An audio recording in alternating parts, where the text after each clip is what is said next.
think we're live, guys. Good morning, everyone. Buenos días a todos.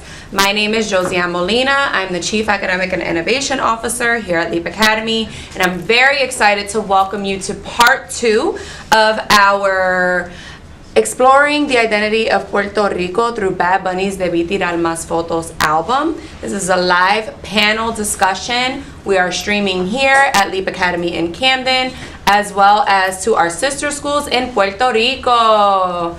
Woo! All right, so we want to introduce our amazing panelists who are with us this week. We have Arielimal Rosario from Rutgers Camden. She is a freshman and a Leap Puerto Rico alum. All right, let's clap for her. Yay. We have Naila Perez Gonzalez, an 11th grader here at Leap. Let's clap for Naila. We have Gabriel Hernandez Martinez, another 11th grader here at Leap.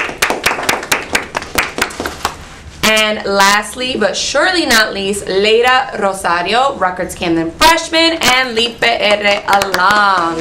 So obviously you heard from our amazing panelists last week. We're very excited to jump back in and have them here with us again today. But for all of you watching, whether you're watching here at Leap Camden or in Puerto Rico, we're going to ask you all to take the next minute or so and either scan this QR code if you have permission to use your cell phone. Otherwise, we are going to follow the rules and go to wooclap.com and enter in the event code IYICFN. So we're going to be monitoring the Woo Clap throughout the session. We want you to use this as a space to be part of the discussion with us. Ask a question, leave a comment.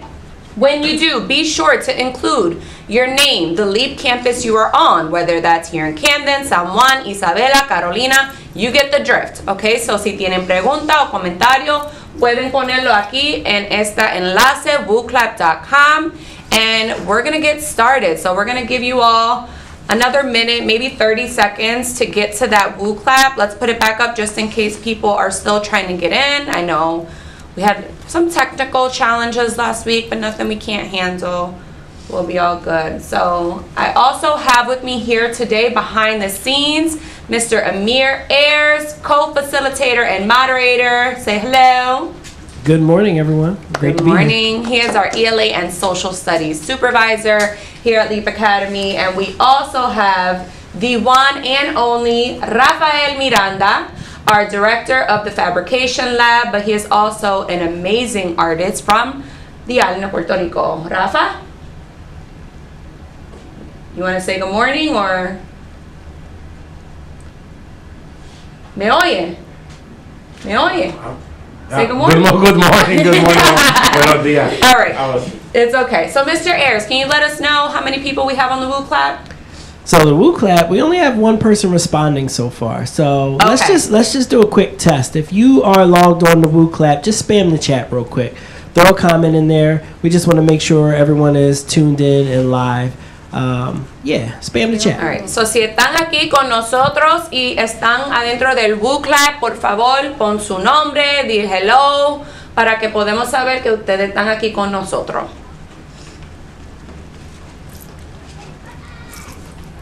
All right. Any spammers in the chat yet? They're starting to come in. They're starting to come in. All right. We're going to give them another few seconds, and then I think we're ready to jump in. How are you guys feeling today? Feeling good. Feeling good? Feeling great? It's Friday. I love it. All right. I want you to take a look at these lyrics. Okay, this is from Bad Bunny's La Mudanza, and I'm gonna start. De aquí nadie me saca. De aquí yo no me muevo. No one will kick me out of here. I'm not moving from here. Dile que esta es mi casa donde nació mi abuelo. Tell them this is my home where my grandfather was born. Talk to us about these lyrics. We want to hear from the panel. We want to hear from anybody watching here with us. Take a look at them. Read them. What resonates? What do you feel when you read this, when you hear this? Take a minute.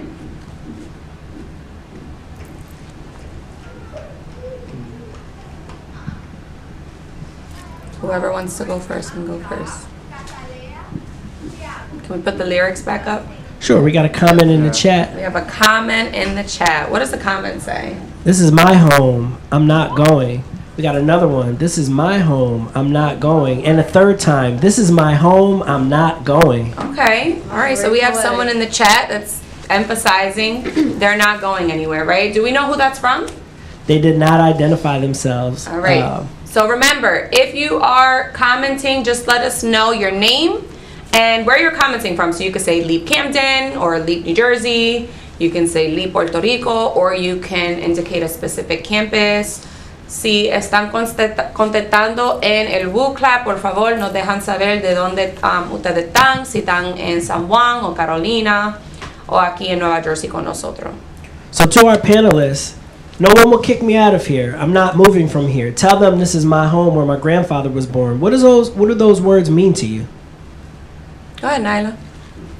For me, those lyrics represent empowerment from the people, saying, "Hey, this is my land. I'm not moving. This is mine. This is where I'm from. This is where my family is from. You're not gonna take that away." That's what it means for me. Thank you, Nyla. Go ahead, Gabe. We can think that what's his place. We can tell that he's. What was I gonna say? It's okay. Take your time. I'm sorry, I'm lost in thought. It's right now. okay. Yeah. Think about it if you want. We can come back to you, but obviously Bad Bunny doesn't just say this in this song, right? There are other songs where he talks about this very exact concept. So why do you think Bad Bunny continues to bring this up in his music? Who is this a message for? His people. His people? Yeah, mostly for his people, because it's like a constant thing that's happening. They're like kicking us out, so he wants us to stand our ground. Yeah, quite literally. that. Y que hagamos huelga y que nos quedemos. Porque nos están quitando nuestra tierra. We gotta fight for our land. So Leira said they're taking away our land in Spanish. Nos están quitando nuestra tierra. Let's talk a little bit more about that. Why do you feel that way? Bueno, me siento así, obviamente, o sea, de una perspectiva, ¿verdad? Personal. Yo he visto muchas cosas en mi tierra, en Puerto Rico, y pues lo que veo es que nos están sacando para afuera. Ya no queda espacio para nosotros. So Leira is saying that this is her personal perspective. She's witnessed it in Puerto Rico, and they're taking our land away, and our people in Puerto Rico no longer have a place to go, many of them, because of this displacement. Yeah, we have a couple comments. Some great comments are coming in. Okay, let's hear from the comments. Yeah, one of the comments says, I appreciate that these lyrics are something that many people and cultures can connect to around the world, especially with so much strife right now. And then we have another comment that says, I feel the pain he feels, and I want him to know he's amazing, and we're not leaving. And that's from Taylor, Leap Academy, 8th grade, Camden.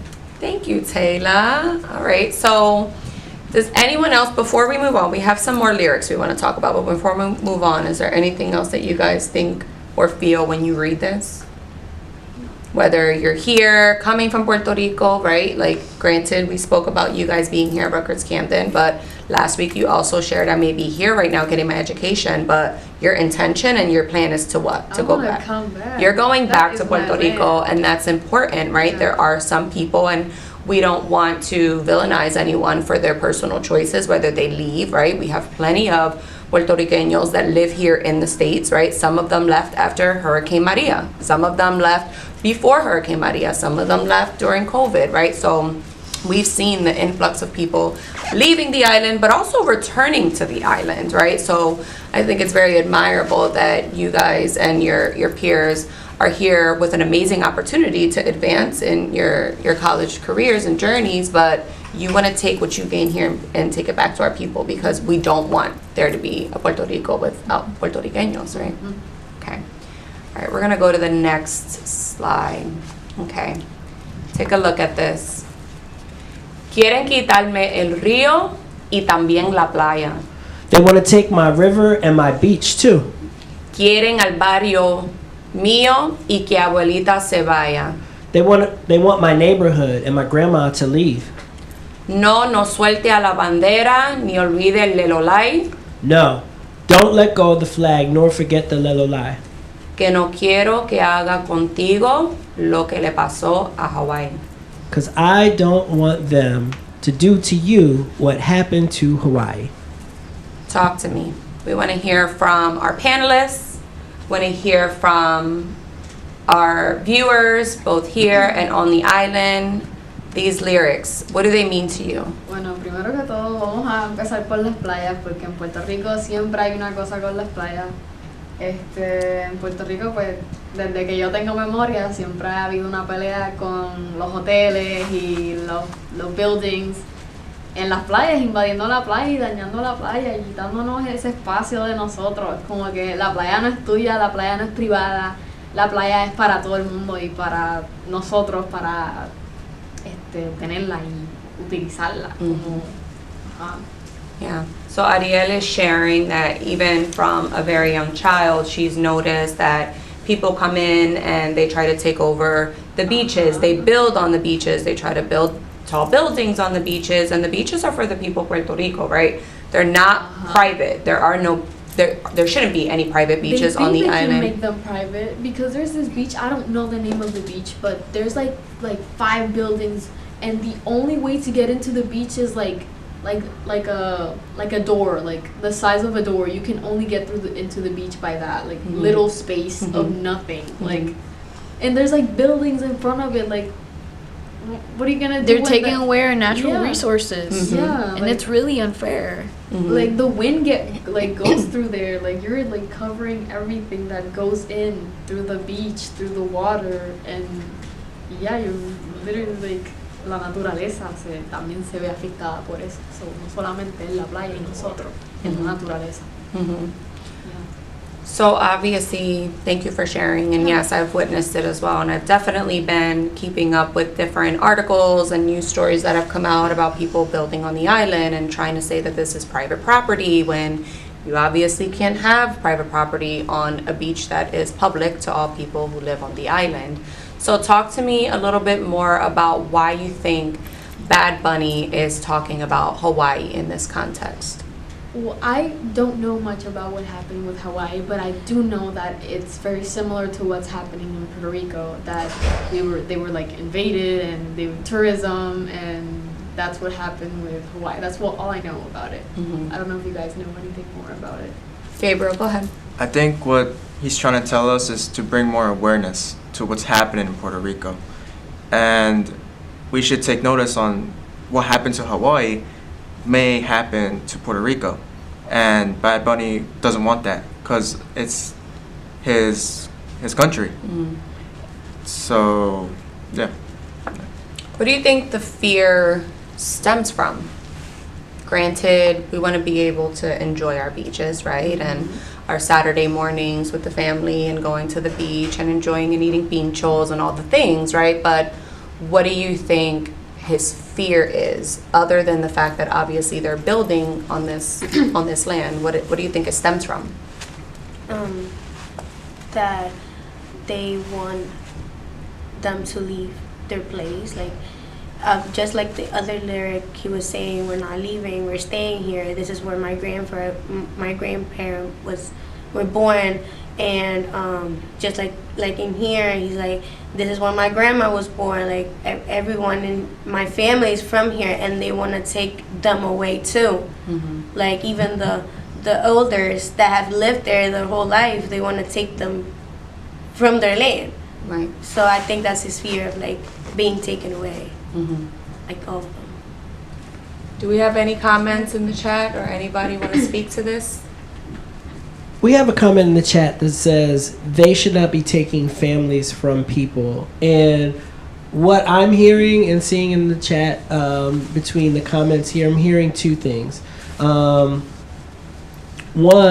I'm hearing people making connections from what's happening in Puerto Rico. Bad Bunny is making connections to Hawaii. Other people are making connections about what's happening in Puerto Rico to what's happening in other places around the world. And two, there's a lot of they're doing this, they're doing that, they're doing this. So the question is, who is they? ¿Quiénes son ellos? The people from the U.S. The people from the U.S. Tourists. No, también. The ¿Quién? government. The government? El Okay, government, we're, yes. we heard tourists, we heard the people from the U.S., we hear the government. So this is a very, obviously, it's a loaded question, right? Because they can be a multitude of people, right? It could be, like you all said, the government. It could be tourism. It could even be us. Like, Oh, it could be us. It could even be us. Talk to me about that. What do you mean by that? Okay.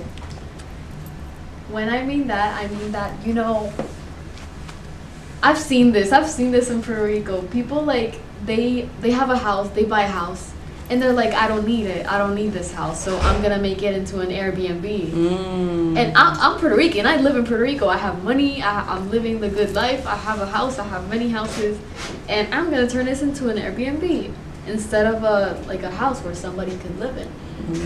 Yeah, So- but in that case, at least the money of the Airbnb is going towards a local.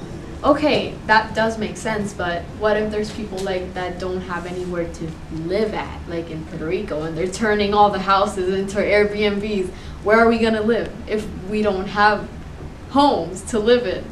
Because ourselves, we are doing that to ourselves sometimes. So not only are the U.S. or the government, it's also us. So Leila, you both bring up very great points, right? So what do you think the distinction is between people from the US or non-residents of Puerto Rico coming in, purchasing properties and making them Airbnbs, and like you said, people from the island purchasing properties and making them Airbnbs? What's the distinction for you? Well, there's a really big difference between an outsider, like buying a house and using it as an Airbnb or whatever, and a local doing it. Because if an outsider does it, I don't know if that sounds right. Outsiders? Should I use something like they're that? I feel like outsiders. that sounds a little weird. It's okay. But yeah, if a tourist buys a house and uses it as an Airbnb, all the money of the Airbnb is going towards them, towards outside, not towards Puerto Rico. And it's not like helping us at all. It's not helping us. So I feel like Puerto Ricans owning the properties in Puerto Rico is better. Yeah, but it's going towards tourists. Like the services aren't for us; they're more towards people that come here and like come to, Puerto Rico, and they're tourists. So they're the ones that like are having the experience, and it's not us. That's true.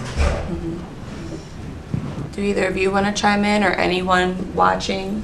We have some good comments in the chat. Let's hear from them.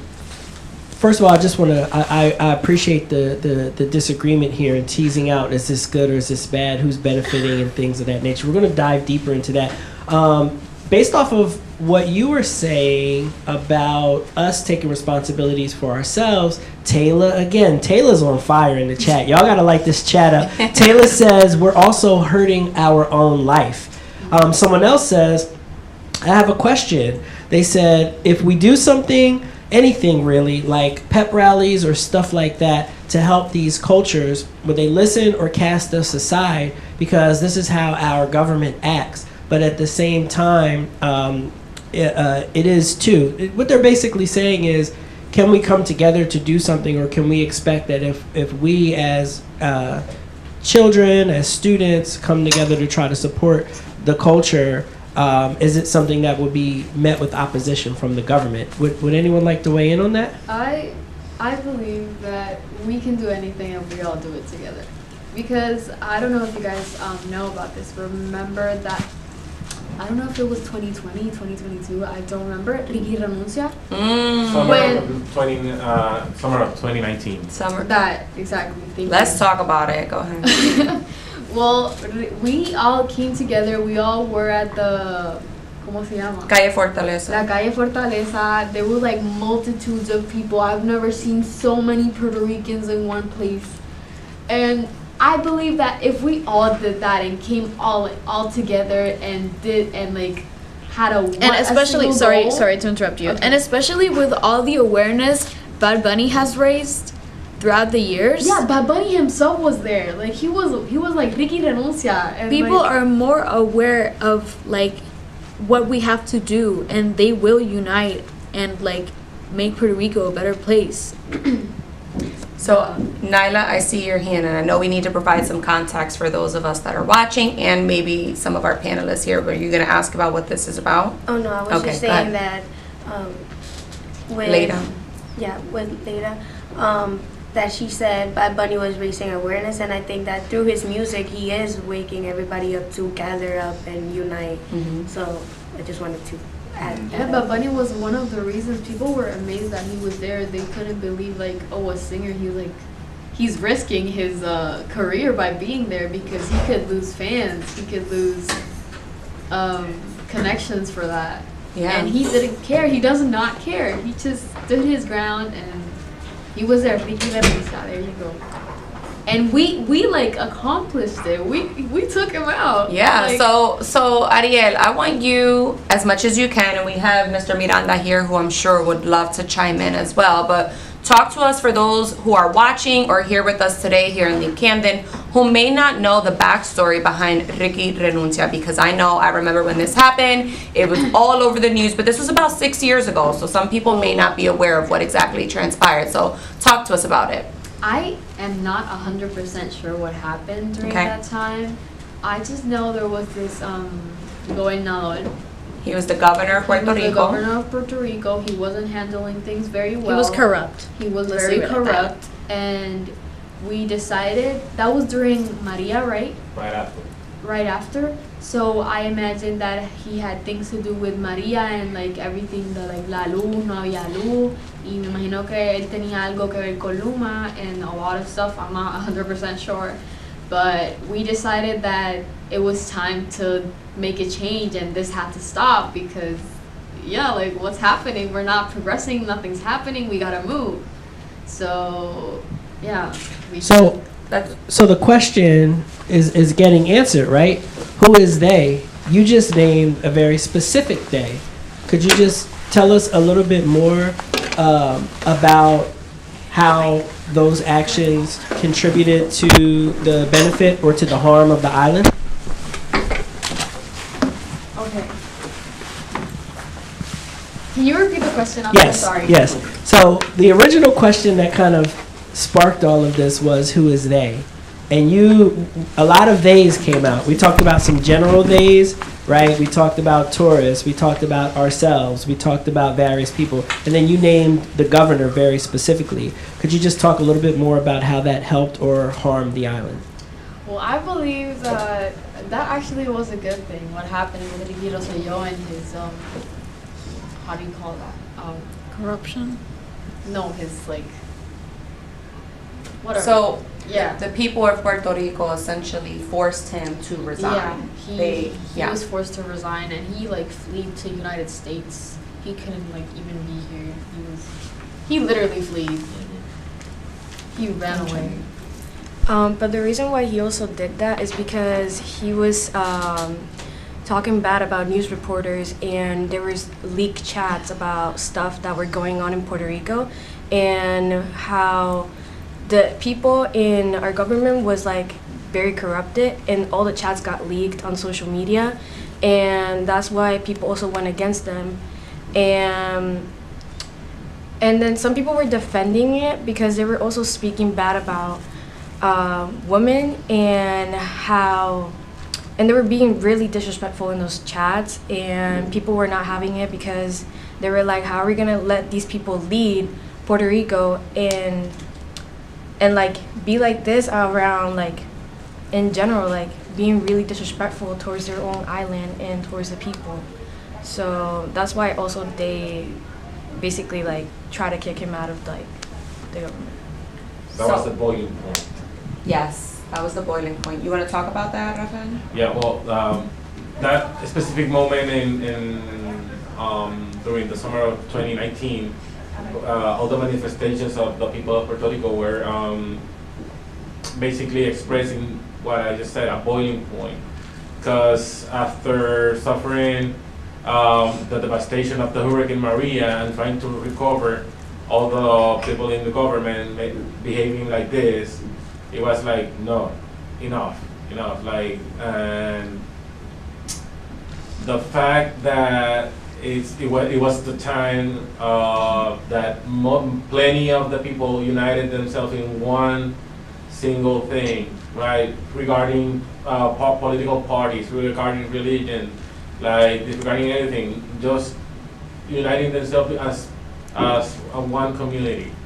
That was the most important part that happened in Puerto Rican history at the moment, right?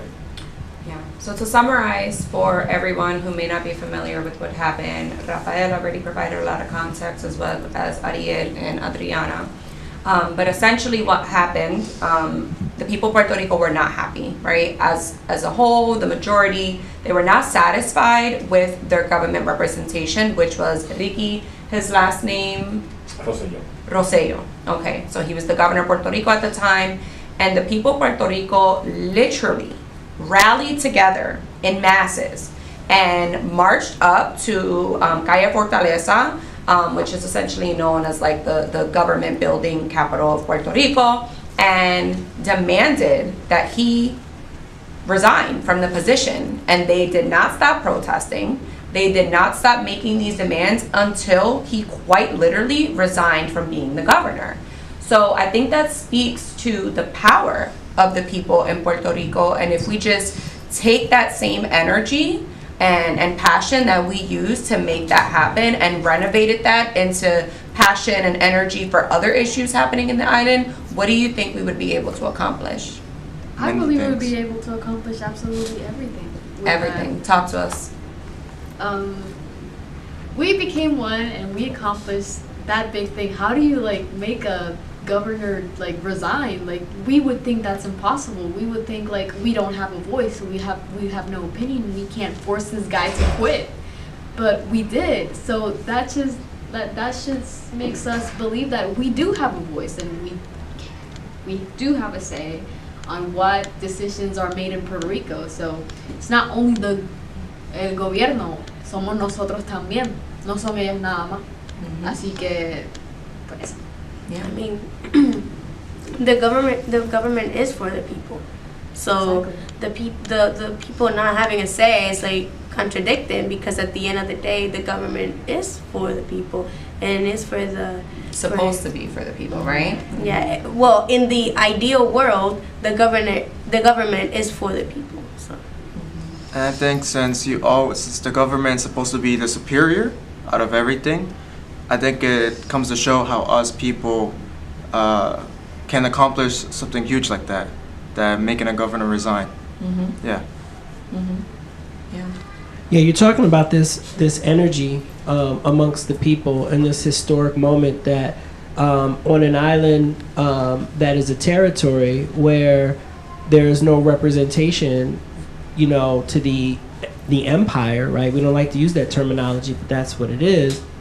Yet on the island, the will of the people is exerted in ways that we never see, here in the States, right? So that energy is captured in Bad Bunny's music when he says, like, they want to take my river, they want to take my beach, they want to take these things from us. So Bad Bunny says, let's not let what happened in Hawaii happen here in Puerto Rico. So my question is, like, what happened in Hawaii? Does Let's anybody talk on the about it. panel know that? Or know about this? Or can we talk about this?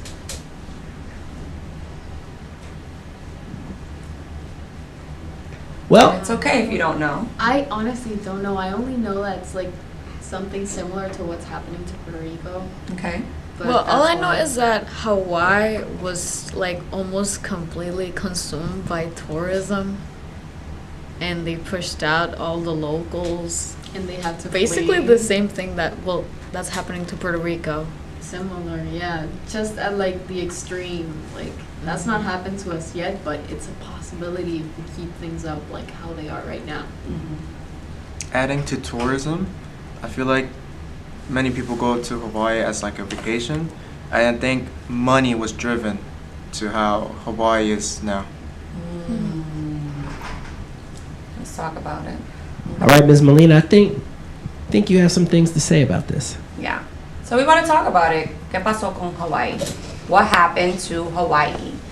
So, Hawaii was established as a U.S. territory, just like Puerto Rico, in 1900, but its residents lacked full voting rights and representation in Congress for nearly 6 decades.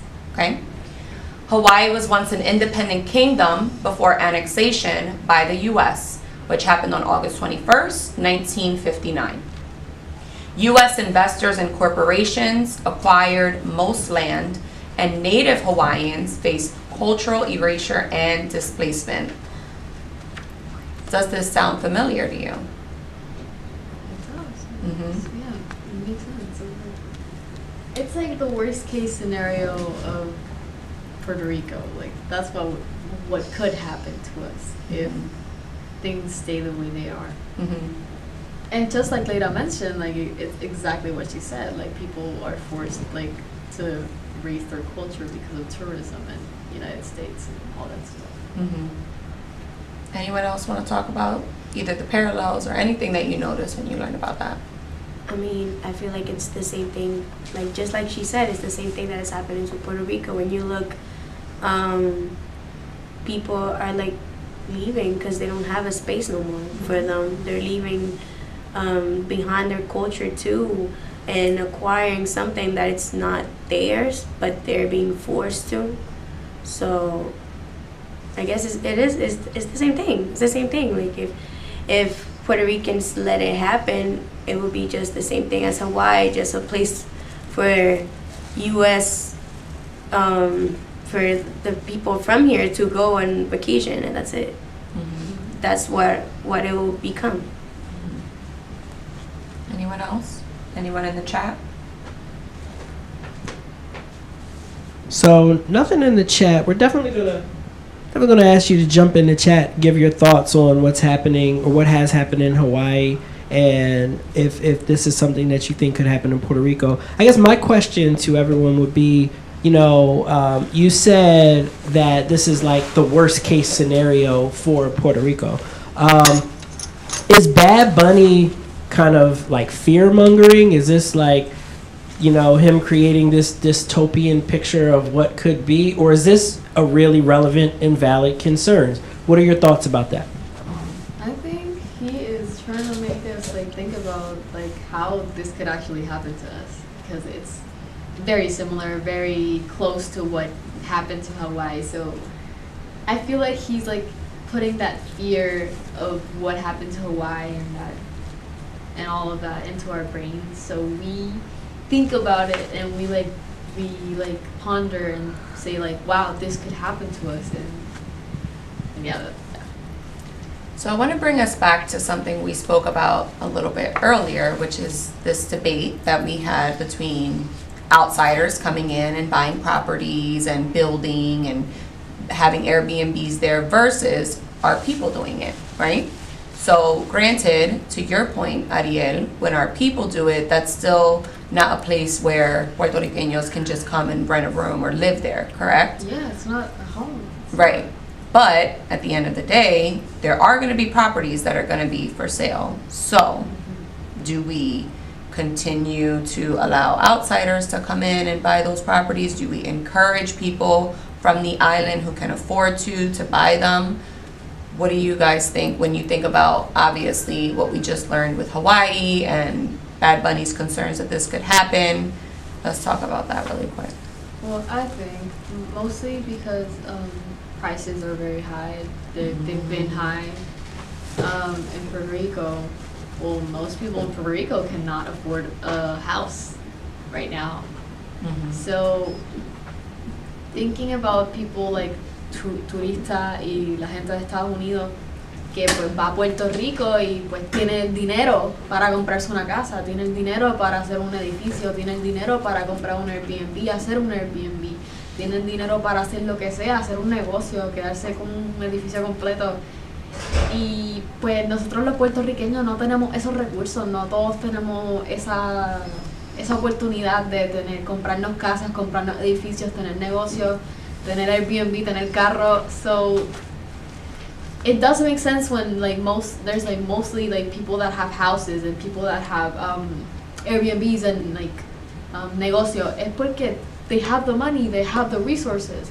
But if prices keep getting higher and higher and the minimum wage is getting lower and lower, how are we gonna afford our own homes in our own country if we don't have the money for it? I guess the difference between when tourists buy homes and turn into Airbnbs and Puerto Ricans is, first, Puerto Ricans, that's their land. That's first of all. But second, I feel like tourists who have money and go there and buy houses and build buildings, they do it for other tourists. They don't do it for the people in there, because why would I build a building for the Puerto Ricans? I'm gonna build it for the tourists so I can get the money. But when someone who's Puerto Rican, obviously not everyone, because there is a lot of people that just think about themselves, but if a Puerto Rican buys a house, they're probably gonna rent it to another Puerto Rican and understand, because that's their own people, that's their community. How am I gonna be mean to my own people, So I guess that's the difference. Tourists do it for tourists and Puerto Ricans do it for the Puerto Ricans. Anyone else want to speak on this? So something was said, very, very powerful. Tourists are coming in and they're building homes that Puerto Ricans can't afford. Take a look at this slide for a minute, right? To our panelists, take a look at this slide for a minute. If you're in a classroom, whether you're in Puerto Rico or you're here in Camden, take a look at this for a minute and tell us in the chat what you see here. And to our panelists, tell us what you see here.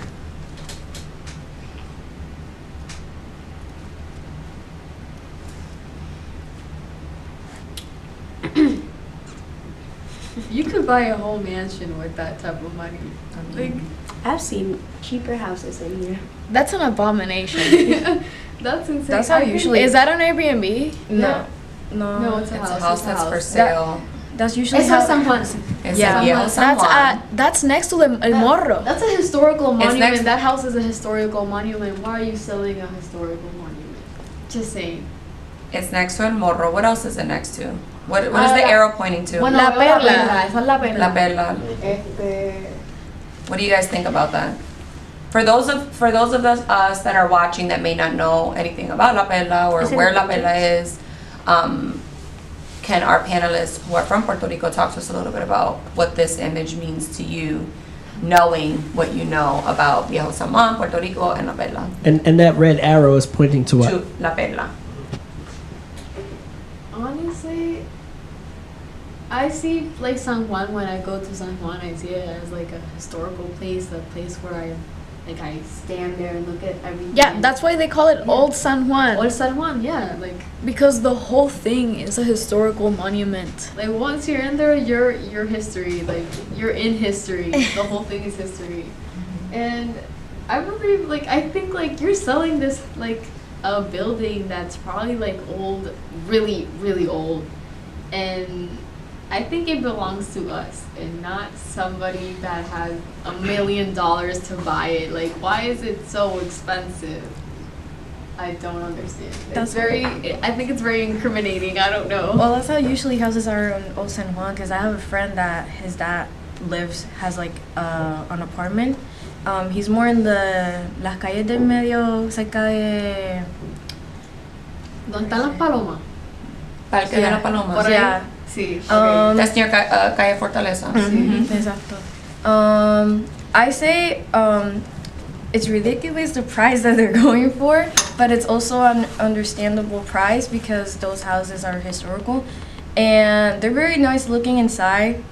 But usually most of the houses there are hotels or Airbnbs, and they go for crazy high prices. Because it's a historical monument. Yeah, but I will dislike living there. It's a lot of noise. Let's take a closer look at this picture. And you all are highlighting some really amazing points to consider. But talk a little bit, yes, okay, it's a historical home. But we're looking at $2 million, right? A $2 million property. And just footsteps away, what are the homes worth across the street? La Perla son un caserío, ¿no? ¿Un barrio? Un barrio. Un barrio, okay. So for those who are in Leap Camden, you just said a word, right? Tell us what that word means. Barrio. Yes. I don't know how to explain barrio. But in DR, and I think Puerto Rico too, a barrio is like where the houses are like really close and really small, and they're like all packed together, and there's like poor families live there, because you're not gonna see someone who has money living there, of course. But that's basically it, where poor people live, and they all like live close together in small houses, Camped up. and they have like a lot of little streets where you can even have like a car, like you can't have two cars at the same time. It's just one way, and then if the other one's coming, you have to stop so they can come. But that's it. That's about it. I want to add a historical aspect about the La Perla, right? First of all, the Olsen one is the colonial city, but La Perla is the borough created for the workers, right, that served to the rich people in the old city, right? So they're basically where it started as slums, Like a slum or a shanty town. Or a shanty town, yeah. And then it was developing to the years, right? But it's basically what you're just describing now. Yeah. Like the poor people and the workers that were at the service of the wealthy on the top part. So I visited La Perla on a number of occasions and got the opportunity to meet with the leadership in La Perla and was able to just pick their brains a little bit about, the resources, right? A lot of people think of La Perla and, to Raf's point, they say, oh, it's poor, right? And people don't have a lot of resources down there. They have to generate their own resources, right? So they're self-governed, right? They govern themselves, and a lot of people for a very long time wouldn't even step foot in La Perla, right? Until the Despacito video was shot there, and that started generating tourism. But one thing that stood out to me in speaking to the leadership of La Perla, who are women, I will say, okay? The people who run the show in La Perla are two women, a mother and a daughter. And she said to me, we are not poor, but we are oppressed, right? So they don't want to be considered poor people, but it is a neighborhood that historically has not only been marginalized, but they've been oppressed, right? So now let's look back at that image, right? Knowing what we know about La Perla, and for those of you who are now learning about La Perla, a house down there, I don't want to lie to you, it could be worth $50,000, $20,000. I mean, there's a range, right? But they're not going to be worth anywhere near $2 million. So with having that context and knowing that, looking at this image again and seeing a $2 million home for sale, footsteps, you can walk there in less than a minute across from something considered a barrio, a shanty town, or even a slum, some people would say, right? How does that make you feel? I mean, it makes us think, like, what's the difference? Like, they're in the same place, almost the same spot. Like, maybe the difference could be that they're on someone, they're like on the historical thing. But you could say that also La Perla is historical because it's been historical, like he said. And it's on the water. Yeah, it's on the water. Like, it's closer to the beach. Like, why is La Perla not more expensive than a building that's like 10 feet away from them? Mm-hmm. So, and it may sound rhetorical, right? But knowing what we know about La Perla and seeing that this house right across the street is for sale for $2 million, do you think that whoever is selling this property is doing it and trying to get locals to buy That's it? what I was thinking. Like, who is Who is gonna it buy for? that? Who is it for? Tourists and people who have that kind of money. So, Bad Bunny says they want to take my neighborhood, right? What does it mean, when you live in the barrio? And here, my interpretation of the barrio, we say the hood, right? Or the projects. Or the projects, right? The common term back in the day when I was a kid was ghetto, right? But nowadays we just say the hood. So what does it mean, right, when you live in the barrio, you live in the hood, and just a few steps away from your home, there's a $2 million property here in Camden, right? We have Rutgers, and we love Rutgers. We have students who are going to Rutgers. Can't imagine how much that property is worth, but just footsteps away from that property, we have North Camden. We would call that over here the barrio, right? That's the hood.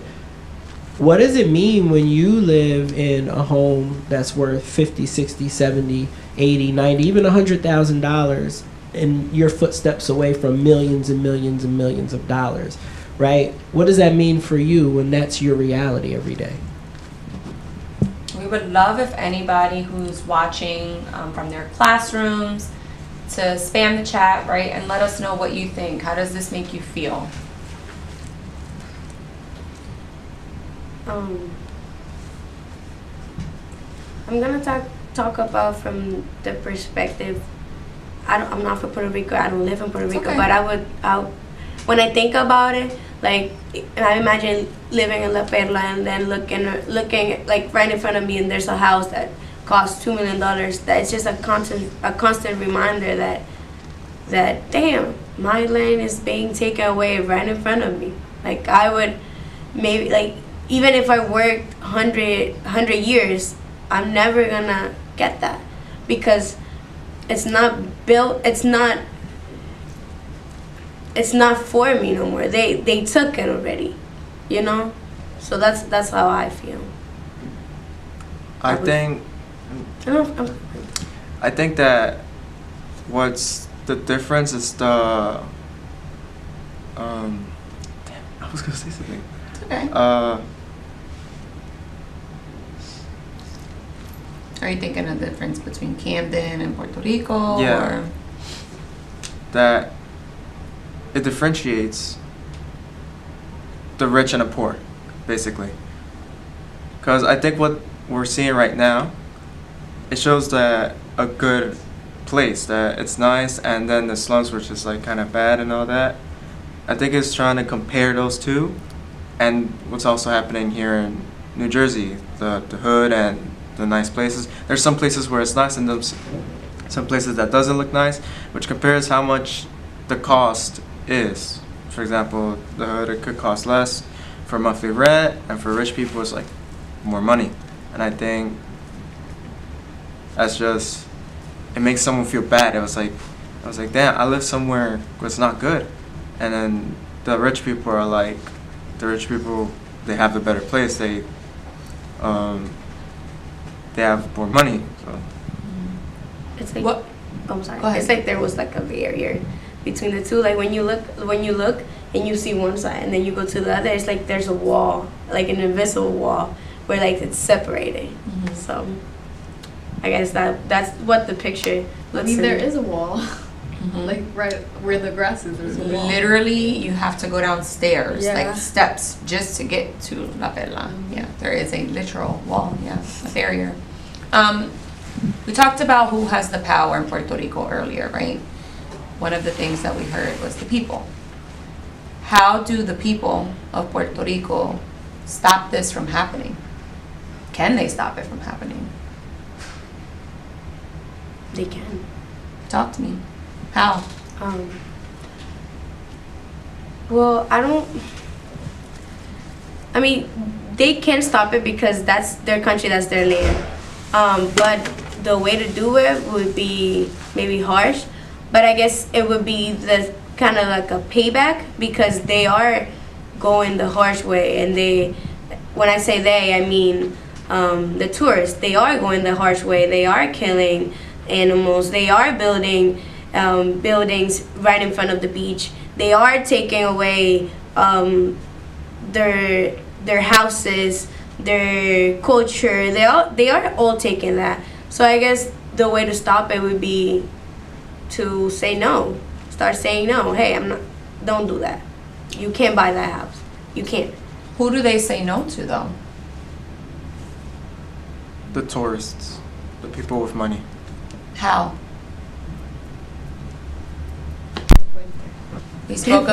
We spoke about overturning the government essentially and getting the governor out. So- Podríamos tirarnos esa y juntarnos y hacer un show. Pero I feel like that's just like not the way to fix it. Like to like irte a la fortaleza.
Deeply personal. These are all things that we've highlighted this morning throughout this discussion. But we want to look at the three statuses listed here, right? So Puerto Rico is currently a U.S. territory. However, there's been a long debate that's been going on for a very long time about whether or not Puerto Rico should be a state or if it should be independent. So we're gonna look at these definitions, okay? So if the if Puerto Rico were to remain a U.S. territory, that means that it belongs to, but not part of the United States. So the U.S. owns Puerto Rico, right? What that also means, or some key features for us to think about, are no voting rights for president and very limited representation in the government. Then we can look at the status of statehood, okay? If Puerto Rico were to become a state, it would be the 51st state of the United States, which means federal taxes and full representation, just like any other state here. Then there's the status of independence, which would make it a sovereign nation. They'd have full control and autonomy of the island and their own governance, but they would lose all U.S. federal support, including funding and anything else that they may get currently from the United States, okay? So we want to hear from our viewers watching both here in Camden and in Puerto Rico before we hear from our panel, okay? So in just a second, we are going to put the Woo Clap QR code back up and we're going to take a poll, okay? Do you think Puerto Rico should remain a U.S. territory? ¿Crees que Puerto Rico debería seguir siendo un territorio de los Estados Unidos? Or do you think Puerto Rico should become a state? ¿Crees que Puerto Rico debería convertirse en un estado? Or do you think Puerto Rico should be independent? ¿Crees que Puerto Rico debería ser independiente? Okay, so we're going to go to this QR code. We want everyone to tune in with what you've heard this morning or what knowledge you already have about Puerto Rico and the state of affairs on the island. We want to know what you think, and we're going to let the poll results roll in and hear from our people that are watching. So our viewers here in New Jersey as well as in Puerto Rico. All right, so our votes are starting to come in. We only have 2 voters. We want you to jump in there and put your vote in. Right now we have 2 votes. I'll put it on the screen for everyone to see, but I want to give you space to actually put your votes in yourself. Make sure you go to wooclap.com and use the code IYICFN.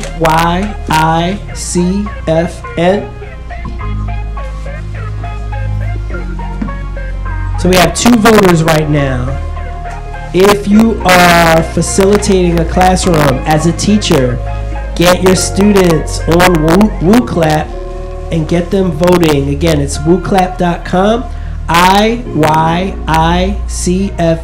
is the code. And put your vote in. Should Puerto Rico remain a territory?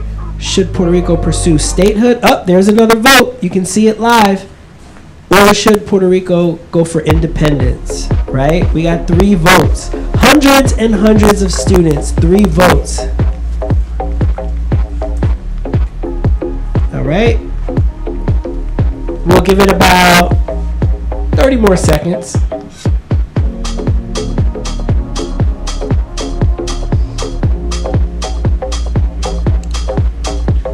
While we're waiting for our students to vote, let's do a round robin of our panelists, right?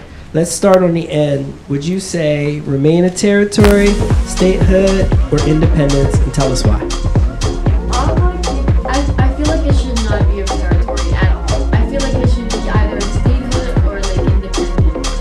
Like we gotta decide what we want to be. Like we can't just remain like in between everything and like suffering everything from United States but not being a state, or being Puerto Rico and like not being on our own. So I'm like between those 2 options. But So, go ahead. I don't know. I feel like to be independent, we would need to do so much, and that would not take days. That would take years and decades and possibly more. And you could say Puerto Rico's kind of stuck right now. We are stuck. Puerto Rico's in a literally, lot. Like, Puerto Rico's depending on United States to like live. We're in a lot of debt, and until that debt is not like met, we can't do anything. And we like That's why the tax rate is so high. United States imports their food from here to over there. We need their food. We need their resources. what are we gonna do if we don't have that? Like, how are we gonna be independent if we don't have factories? We don't have like anything like to provide ourselves with. We do have factories, But just like they're not very, to provide like, the whole island. Exactly. Like we can't just like provide ourselves. Like right now we cannot do that. So if we decide like today that we're gonna be independent and we're gonna be on our own, it's gonna take hundreds of years to like have stable sources to like be on our own. Now, so I'm jumping in on this matter because it's important to understand also one factor. There's a law called Jones Act, right? And Jones Act basically tell the Puerto Rico government, right? Don't worry about it. That you can only buy supplies from U.S. merchant ships, right? Which are the most expensive merchant ships in the world, right? We cannot make business with our neighbor countries like Dominican Republic or Venezuela or other countries, right? We have to buy everything from the United States, which the cost of every import is higher, right, than any other country in the world. That's basically one of the things that is going to be an impediment to succeed if we become independent at some point. For me, just like Ariel said, obviously I feel like everyone from my country wants their country to be independent, and say I'm from Puerto Rico and that's my country and it's independent from everyone else.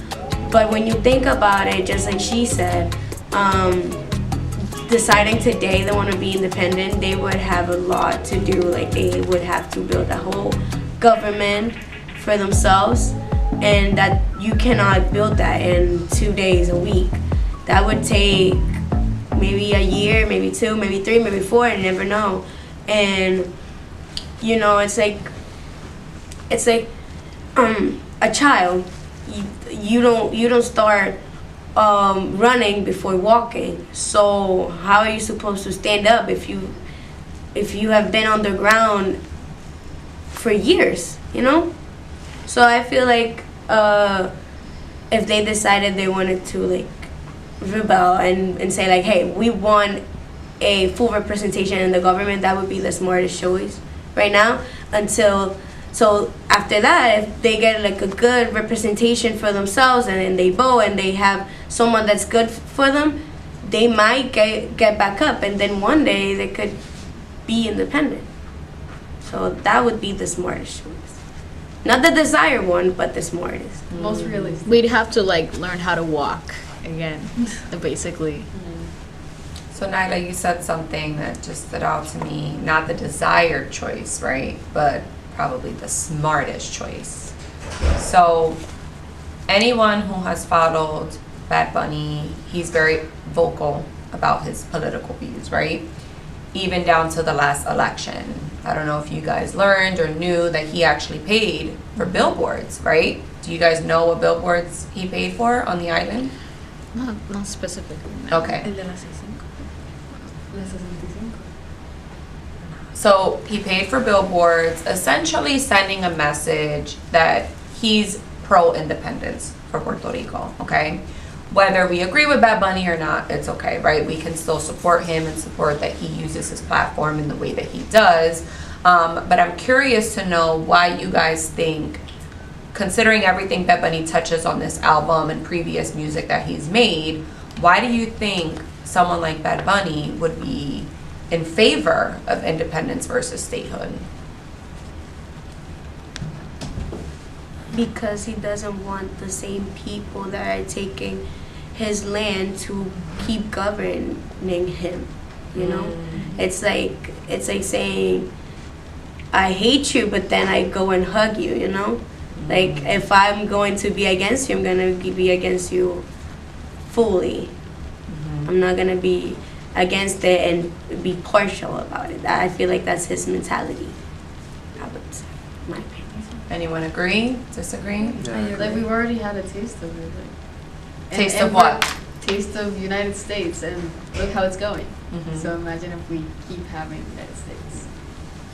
So I think what I'm hearing, obviously, it's not an easy answer, right? There are people on the island that are conflicted. I myself, I'll say, like, I feel like I can't always have an opinion on this. I don't live on the island, right? Do I have family there? Yes. But I've heard from different perspectives and different people. So I wanted to kick that back out. And Nyla, again, you said something that's very powerful and interesting. You can in one breath, or at least you feel like you can in one breath say, I feel like you're the person that's like holding me back and oppressing me, and then also going and reaching for a hug. So we may all have differing opinions on it, but one thing that comes out a lot in Bad Bunny's music is that regardless of where you stand, he's using his platform, right? And he's sharing his views with people. Mr. Ayers, did you want to share anything, or do we have anything in the chat? I'm just going to share the results. We have a super small sample size. So, you know, I would encourage anyone who's maybe just joining us, definitely go to Woo Clap. You can still weigh in. We'll keep the survey open. But right now, the majority of responses are for independence. And I think we're having a really good conversation about, I think, the desired approach versus the practical approach. So I think that's really great. And I'm still kind of just marinating on the idea of hugging me while hating me. Like this idea of like sort of frenemies on a grand scale. So that's where we are with the poll. You want to jump into any last points on gentrification and displacement? I think we keep it rolling. Keep it rolling? Keep it rolling. We have a lot to talk about. We got a lot to talk about. All right, well, let's take it back to Bad Bunny then. All right, so this is a lyric from Bad Bunny's song, Turista. It says, Esto no es turismo, esto es una invasión.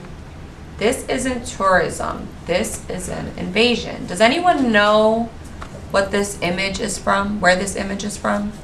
The music video from Turista. Yeah, it's an image from his video Turista. Anyone here have watched that video? Yeah. Yeah. Do you know anything about the video? Do you remember it? Yeah, I remember it was like this group of people. They went to their house, they made a mess, and then Bad Bunny comes in as the cleaning person, and he starts cleaning the house. And when he leaves, there's another car coming with tourists again, and they go back into the house. So it's like maybe like a cycle that he's talking about. Like we cleaning their messes, and they just keep coming and coming and coming. So it's symbolism, right? Yeah. And he's using this idea of him being a cleaner for an Airbnb. And for anyone who hasn't watched the video, very similar to what Nyla shared, he's the cleaner for this Airbnb. He comes in. Obviously, it's completely destroyed. It's a mess, right? That's a picture from the video. And he takes his time. He has music playing, and he's cleaning the entire Airbnb until it is spotless, right? We can imagine that these were tourists that came in and were renting the Airbnb for a fun trip to Puerto Rico, and that's how they left it.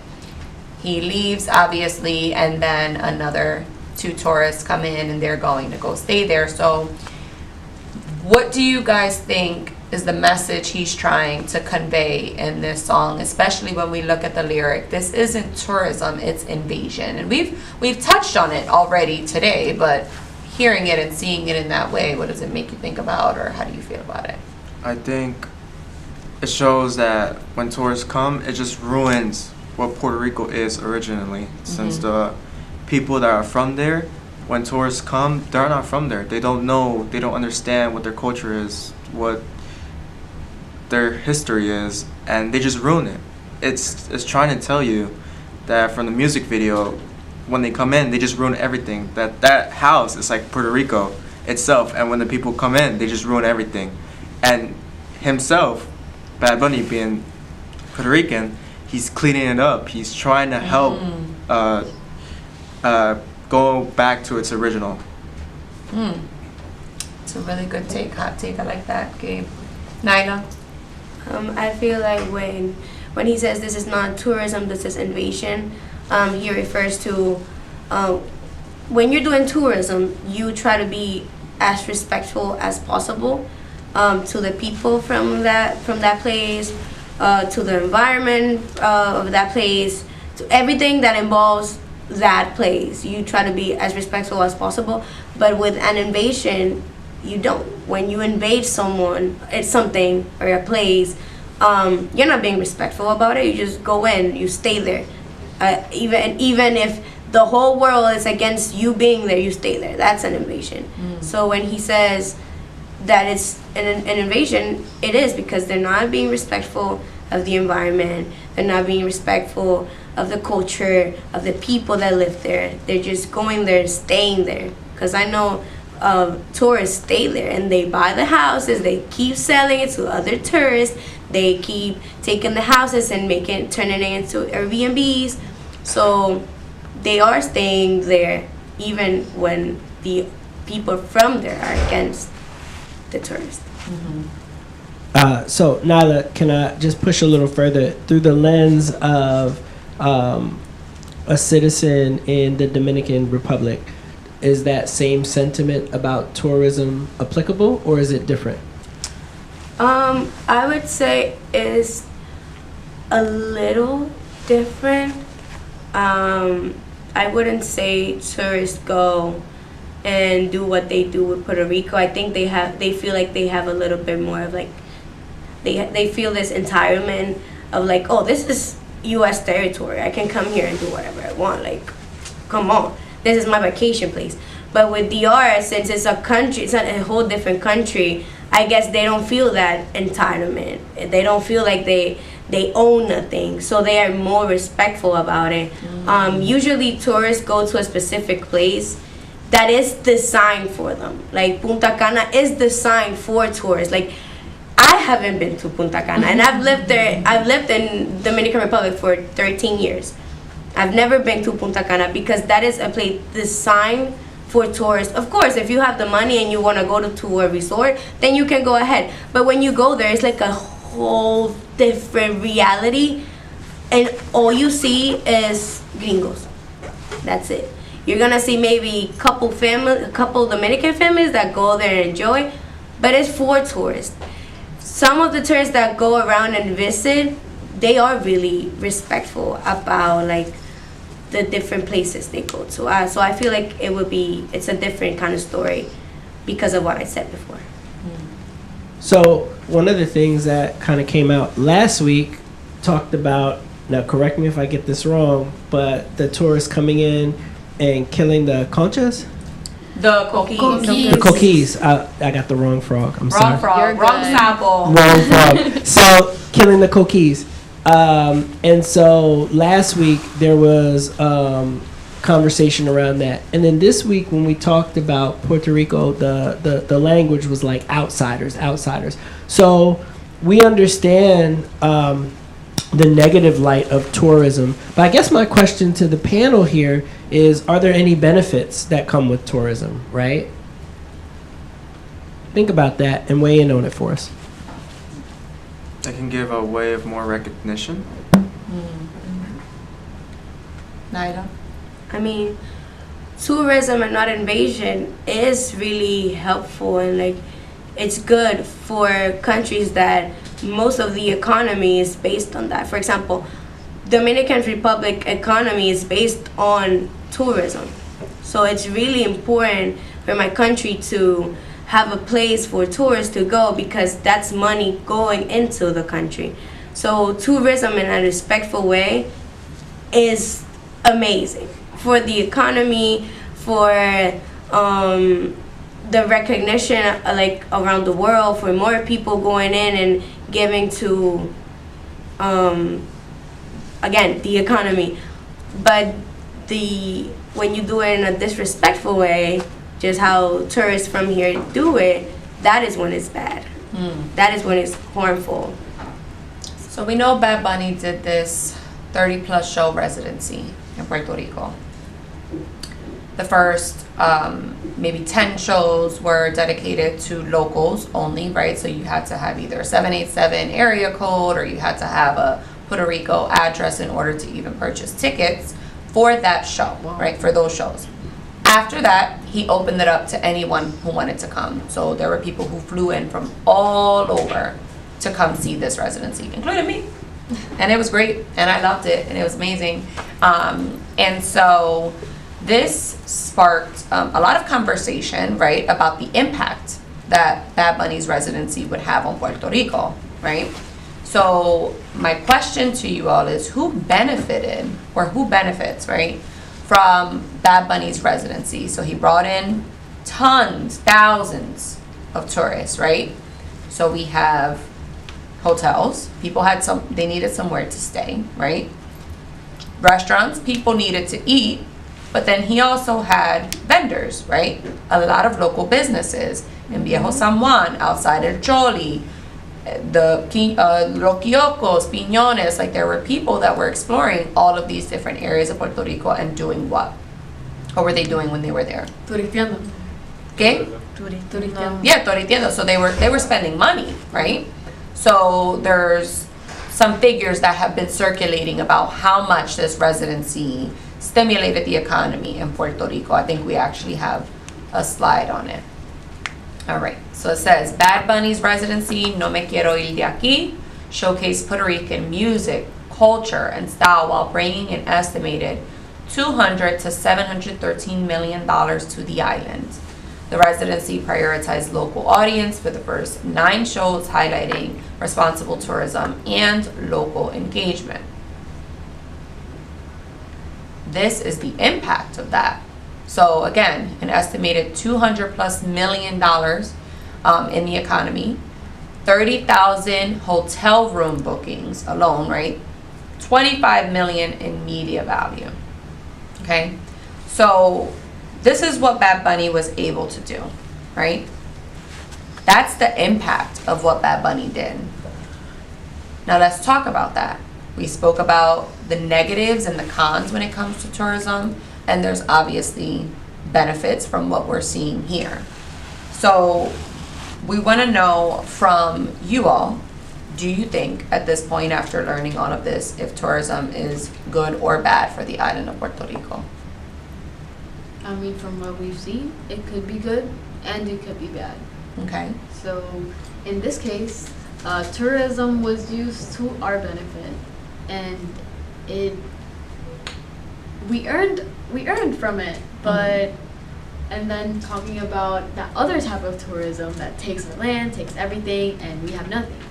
We can have a space of tourism, but the whole island can't be a playground for you to like turn into like a whole hotel for you. The whole thing can't be yours. You could have a part of it. You could explore part of it. You could live in part of it, but not the whole thing. You can't have the whole thing. And that's why I think that's like the difference between that type of tourism and the other type of tourism. That is an invasion, according to Bad Bunny. So how do we ensure that tourism is done responsibly? Naila mentioned, Punta Cana, I've been there. They have a designated place for tourists. And I believe we should start thinking about doing that and not making the whole island a tourist attraction. And we do have sort of designated places for tourists. They just don't go there. They just don't like hotels for some reason. They like going to Airbnbs because it's cheaper. Yeah. But yeah, Because they want the whole experience because of influencers too. they want to feel like they're living there. They don't want to just go to a hotel, you know? And then they're complaining, oh my god, the electricity went out. So, I mean, in DR, it's not like, obviously it's not like you can't explore the whole country, but I don't know why is it so different from like my country to yours, because they love Punta Cana. All you hear is, oh my god, I want to go to Punta Cana. And like, why is it different from Puerto Rico? Like, why don't you want to live in my country too? Like, go ahead, do Honestly, this. and I can relate. I did go to Punta Cana and I freaking loved going there. It was awesome. Like, I don't know. I'm not getting like the difference between like their designated place for them and our designated place. I feel like, I don't know. I just feel it's that sense of entitlement. I just feel like that's how how they think it's, oh, that's U.S. territory. That's I think We come to normalize it, which we shouldn't. tourism is okay. I think we just have to teach tourists how to respect us. How do we teach them? We raise awareness. Bad Bunny's doing it. And some people only know about Puerto Rico because of Bad Bunny. Like, you can ask anybody outside, who's Bad Bunny? And they're like, oh, that one singer, that Puerto Rican singer. They only know because of Bad Bunny. Literally. Bad Bunny's a household name now. Everybody knows Bad So, Bunny is. Yeah. Bad Bunny's a tool. Like we said in the last session, we were mentioning that. Bad Bunny's a tool, and we can use him to, like, raise awareness not only for Puerto Ricans, but for tourists, too, to how to respect us, to what's happening. Adriana. I also think we should set like certain strict laws for people outside, because that's usually how people follow rules outside their country. Like, I'm going like I don't really know about other places, but like for example, Japan. You can't be Yeah, that's what I throwing was trash in the ground. Like, people still do it here in Puerto Rico too, and they don't really care. Actually, back in Japan, tourists were disrespecting historical monuments, and they closed. They were like, they kicked out tourists from that area, and they can't go in. Only Japanese people can go in.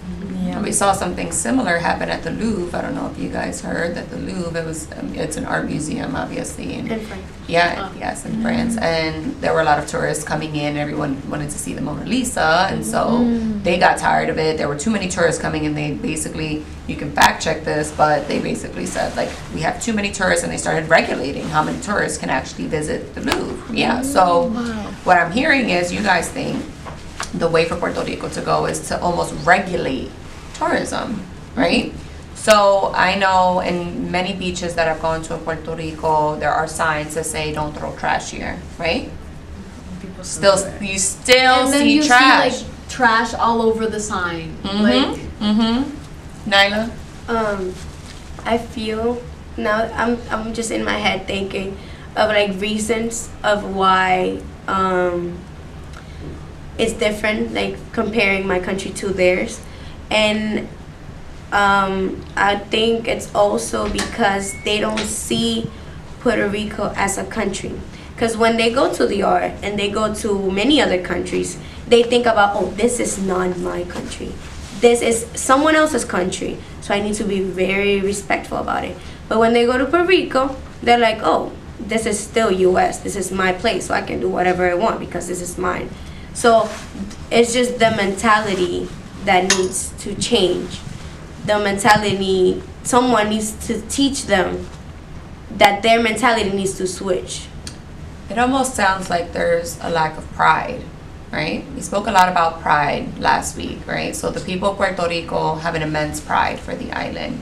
People who are Puerto Rican that don't even live on the island, people like myself, have an immense pride for Puerto Rico, right? So what is the difference between people who are coming in from the States who are residents, and again, Puerto Rico is a U.S. territory, versus people there in the island? We talked about trash on the beach. There are signs everywhere saying, don't throw trash here, but we still see trash there, right? So where do you think the difference comes from? And is it because they weren't born on the island? What do you think that's about?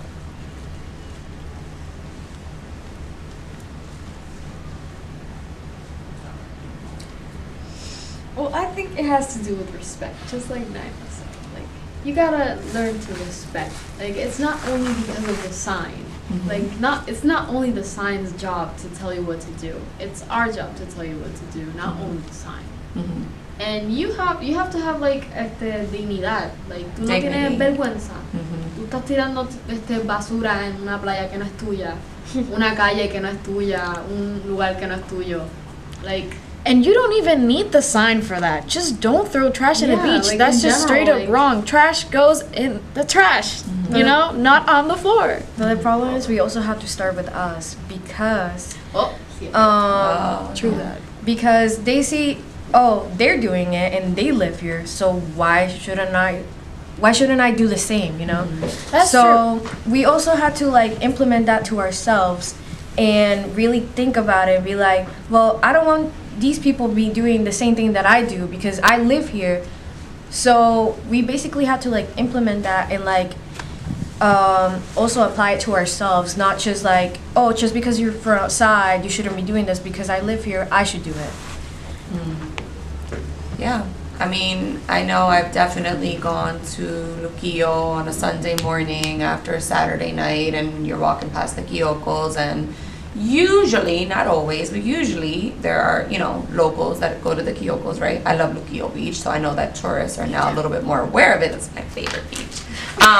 But there have been many times where I'm walking past the Kyokos and I see trash, and I get upset, right? And I ask myself, like, why aren't we doing something about this? And it's not just the Kyokos, it's also the beaches, and we don't always know if it's tourists or locals that are leaving the trash. Most often than not, it's probably both, right? But whose responsibility is it, right? My opinion, obviously, it's everybody's responsibility. Like you said, Leila, like, you shouldn't have to tell people, don't throw trash, right? We're all adults. But I think I want to ask this last question. We don't have a lot of time yet, but this has been a really good conversation. We see the impact of what Bad Bunny has done, right, for Puerto Rico and what he continues to do. And I think we all have to now continue to carry that work and that awareness. And we spoke about the power of the people of Puerto Rico. But what do you think other artists who come from marginalized cultures could learn from Bad Bunny? Nyla? That I think other artists could learn that they have a voice, and because they have a huge impact and influence on other people, it's not that like their voice matters more, but it's louder than other ones. That from people that, like, for example, me, if I posted a video, it might not have not even 100 views. But if Bad Bunny posts one talking about it, there's a lot of people that are going to see it and think about it. So imagine if all of the Puerto Rican artists did the same thing as Bad Bunny. What would you think could happen?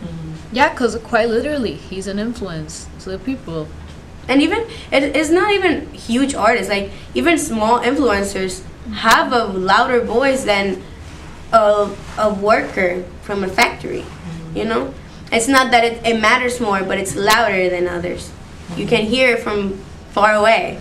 So if they all sat down and realized how impactful their voice is, I think they would do the same, and they would learn that their voice is really loud. Do you guys think that an artist has a responsibility to the community that they come from? Yes. Yes. Why? I mean, they're the one that made you famous. Mm. Artists are not artists without the people. Because if I stood up and started singing a song and nobody supported me, who am I? I'm just a girl singing. So artists are artists for the people, and I feel like some of them forget about that. You're on the top, but you can just fall down. Life can humble you quick. Mr. Ayers, you have something you want to say? First of all, y'all, this is your comments are amazing. I think I would push you to think about some of your favorite artists, right? And you said the artist is not the artist without the people. Well, who are these artists making music for? Who are they making art for? Who's consuming the art? Sometimes you may come from a community, and that community may not be your primary consumer, right? So I guess my question to you is, if you think about some of your favorite artists, are they doing what you're saying artists should be doing? And if not, where does that leave you? I guess if who I'm supporting is not advocating for me, the one that's making them famous, I feel like it leaves me in a forgotten place, I guess, because I'm supporting you, I'm giving you my attention. You're famous because we like your music, or we like your art, or we like what you're doing, and you're not talking for us, when you're not representing our voice. It's like you're completely forgetting about who really brought you to where you are, because they just don't go and they're high because of themselves. It's the people that do that. So, like, how many artists nobody knows about because people just don't support them, people don't listen to them. So if we made you go up there, why can't you represent us from up there? Why can't you talk for us from up there? So I feel like that's it. Anyone else? Okay. Well, we spoke about a lot, and obviously in all of the conversations that we had today, one thing that I think most people listening would agree with is whether you agree with Bad Bunny or not, his voice is being heard, right? He is using his platform to spread awareness about what he believes for his island, what he thinks his island deserves, and we do hope that he sets an example for other artists to do the same, because Puerto Rico is not the only community dealing with a lot of this, right? We talked about Camden, other cities in the United States and across the world. This is something that we see he has a global impact, and a lot of these issues are happening all over the world. But yeah, Nyla, go ahead. I don't know, what you said just, it's kind of funny because in my country there's this problem with the light, like electricity is just going out. So it used to be the people like making videos like, hey, the electricity, like I'm paying for a service I'm not getting. And now it's kind of funny because like all the Dominican artists who live in the DR, they're posting videos and they're like, hey, the electricity, like I'm paying for something and I'm not getting it. So now everyone's mad and everyone's posting videos about like the electricity going on, and there's like there's a lot of artists posting like videos about it. So it is raising awareness, and I feel like when you see higher, I say higher, but when you see people with influence talking about the same problems you relate to, it's like, oh, I'm not the only one. Finally someone speaking with their voice. Finally we have someone else influencing for everyone else. We know very well Puerto Rico, that's a very similar issue that the people on the island have been experiencing, and we can have a whole another panel one day about that, right? And I've had the opportunity to talk to families and students and teachers in Puerto Rico about this very issue and the controversy around things like Luma. But I do want to say, I know we're at time, but I want to thank you all because your insights and your voice do matter. And I think that what you may not even realize, or maybe you do, sitting in these chairs today while we're broadcasting this to classrooms here in Camden and in Puerto Rico, you are also helping to spread awareness of these issues, right? And we need more of that. So we can't just rely on someone like Bad Bunny. And yes, he may reach a global audience, but right now, between last week and this week, everything that you've shared with us reached kids here in Camden, but also kids in Puerto Rico. And I'm sure many of them are sitting in their seats and thinking about how they can help contribute to this, and looking up to you all as college freshmen and upperclassmen in the high school here in Camden. And that is the way that we end oppression. That is the way that we close the cycle of poverty and all of the things that have been done and created to hold us back. It's by spreading awareness, it's by sticking together and by rallying together and using our voice to share this information. Because like we learned last week, the textbooks don't always teach us this. Schools don't always teach us this. We sometimes have to teach ourselves and lead ourselves and share this information with others so that we can continue trying to make our communities better and stronger. So I want to thank you all so much. Let's give them a round of applause. You did an amazing job. We want to thank everyone who tuned in last week and this week. This will obviously be saved. And gracias por todo y gracias a todos. So thank you all. You guys still want paranda or you want food? Come on, they want to do paranda. We'll do paranda. Okay. All right, who's singing? Rafa, you want to sing? You want to sing? Espérate.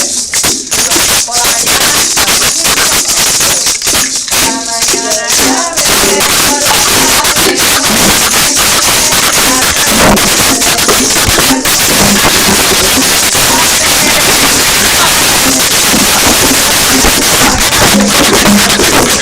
host